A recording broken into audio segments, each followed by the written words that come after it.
संयुक्त राष्ट्र के पीस कीपिंग फोर्स में शांति फोर्स जो है उस पे जो योगदान है वो अपने आप में अतुलनीय है, महत्वपूर्ण है। चाहे वो अफ्रीका हो, चाहे वो मध्य एशिया हो, चाहे वो यूक्रेन हो, चाहे वो दक्षिण पूर्वी एशिया हो, कहीं पर भी 71 की लड़ाई भारत के फौज के बिना, इंडियन आर्मी, इंडियन एयरफोर्स और इंडियन नेवी के बिना वो 71 की लड़ाई शानदार विजय में तब्दील करना और विजय दिवस के हिसाब से उसको पारित करना हमारे देश के जवानों के योगदान के बिना या फिर हमारे देश के जवानों के एक सक्षमता के बिना वो संभव नहीं था। पाकिस्तान का जिस तरह से हम लोगों ने दो टुकड़ा किया और बांग्लादेश का स्थापना किए, अभी 16 तारीख को विजय दिवस हम लोगों ने एक तरह से मनाए बहुत धूमधाम से। उसके लिए अगर शत नमन, वो भी शायद कम होगा, कोटि कोटि नमन अगर मैं भारत के फौज के प्रति करूं, शायद वो भी कम है।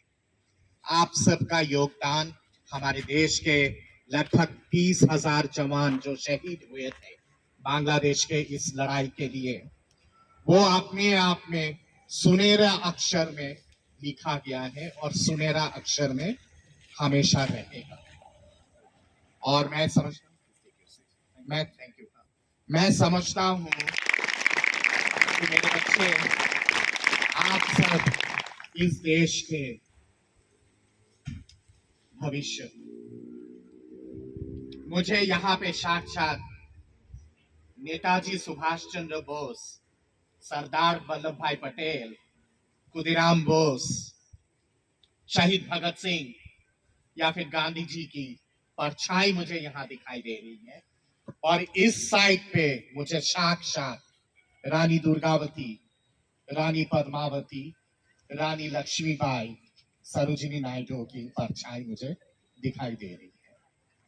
आप सब इस देश के धरोहर हो, आप सब इस देश के नया ब्रांड एम्बेसडर हो। मैं जानता हूं कि शायद आप सबके सब स्कूल में हो, है ना? 8वीं कक्षा, 9वीं कक्षा, 10वीं कक्षा, 12वीं कक्षा या फिर उससे भी छोटे कक्षाओं में हो आप सबके सब। और जिस समर्पण भाव से आप लोग देश के लिए समर्पित होके, जिस हिसाब से आप लोग अपना पूरा जीवन, तन मन धन एक तरह से निछावर किए हो माँ भारती के उफाम के लिए और माँ भारती के जय जयकार के लिए, वो कहीं ना कहीं पे हम लोगों को गर्वित महसूस करवाता है